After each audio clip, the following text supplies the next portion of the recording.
عزیز طلبہ، السلام علیکم ورحمۃ اللہ وبرکاتہ۔ اقرا حفاظ بوائز سیکنڈری اسکول کی جانب سے ویڈیو لنک کلاس کے آغاز پر آپ سب کو خوش آمدید کہتا ہوں اور تمام طلبہ کو جماعت ہشتم سے جماعت ہشتم میں آنے پر دلی مبارکباد پیش کرتا ہوں۔ عزیز طلبہ، اس طریقہ تدریس میں یقیناً کمرہ جماعت والا ماحول میسر نہیں ہوگا، لیکن توجہ اور یکسوئی کے ساتھ اگر اس سے استفادہ کیا جائے تو اس کے بہتر سے بہتر نتائج حاصل ہو سکتے ہیں۔ اس لیے امید ہے کہ آپ اس کے ذریعے ادارے اور اپنے والدین کی امیدوں پر پورا اترنے کی بھرپور کوشش کریں گے اور اس طریقہ تدریس سے بھرپور مستفید ہوں گے۔ اس ویڈیو لنک کے ذریعے میں آپ کو اردو پڑھاؤں گا، تو آئیے چلتے ہیں تدریس کے باقاعدہ آغاز کی طرف۔ عزیز طلبہ، جماعت ہشتم میں ہمارا سب سے پہلا سبق حمد ہے۔ حمد سے متعلق ہم گزشتہ جماعت میں پڑھ چکے کہ حمد اس نظم کو کہتے ہیں جس میں اللہ تعالیٰ کی تعریف بیان کی جائے۔ ہم اس نظم کو کہتے ہیں جس میں اللہ تعالیٰ کی تعریف بیان کی جائے۔ اس کے علاوہ ہم جب اردو پڑھتے ہیں تو یہ بات آپ کے علم میں ہے کہ ہم اردو میں دو طرح کی تحریریں دیکھتے ہیں۔ ایک تحریر ہوتی ہے نظم اور دوسری ہوتی ہے نثر۔ نظم کیا ہوتی ہے، نثر کسے کہتے ہیں، سمجھتے ہیں۔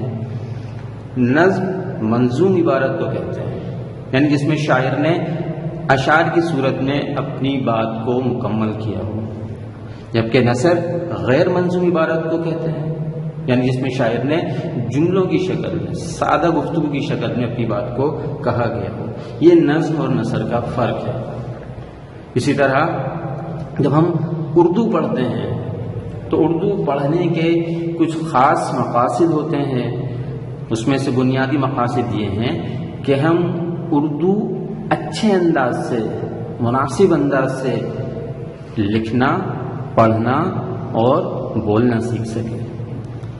اسی کے ساتھ کچھ ذیل میں ان کے اور مقاصد ہوتے ہیں، وہ ہر سبق کے عنوان کے مطابق علیحدہ علیحدہ ہوتے ہیں۔ کس سبق سے ہم کیا مقاصد حاصل کرتے ہیں، اس سبق کو پڑھ کے طالب علم کیا سیکھے گا، اس کو جان لیتے ہیں۔ کیونکہ ہمارا سبق ایک نظم کی صورت میں حمد ہے، اس حمد کو پڑھنے کے بعد بچے کیا کس قابل ہو جائیں گے، وہ کیا سیکھ سکیں گے، اس کے بارے میں تھوڑا سا یہ ہیں ہمارے حاصلات تعلم۔ اس سبق کو پڑھنے کے بعد طالب علم اس قابل ہو جائے گا کہ وہ مصروں کو نثر میں تبدیل کرے گا، مصروں کو نثر کی صورت میں تبدیل کر سکے گا۔ اس کے ساتھ نئے الفاظ کے معنی تحریر کر سکے گا، یعنی جان سکے گا، اس کو یاد کرے گا۔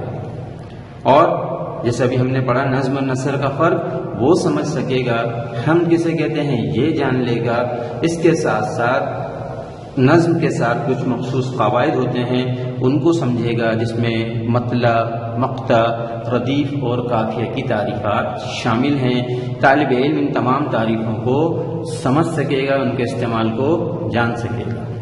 یہ ہیں اس سبق کے حاصلات تعلق۔ اس کے ساتھ اگر بات کی جائے، چونکہ یہ نظم ہے اور اس نظم کے شاعر الطاف حسین حالی ہیں، تو ہم مختصر سا تعارف شاعر کے بارے میں بھی پڑھ لیتے ہیں کہ الطاف حسین حالی کا مختصر تعارف ہمارے سامنے آ سکے۔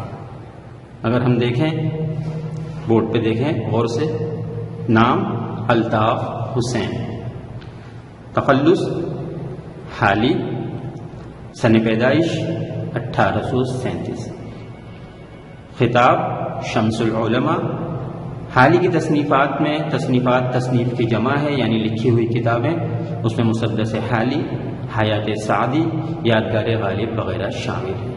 یہ بات بھی آپ کو ساتھ ساتھ بتاتا چلوں کہ حالی شاعر ہونے کے ساتھ ساتھ ایک بہترین نثر نگار بھی تھے، اور ان کی تصنیفات جو آپ کے سامنے بورڈ پہ تحریر ہیں، اس میں نظموں اور یعنی شاعری اور نثری کتابیں دونوں شامل ہیں۔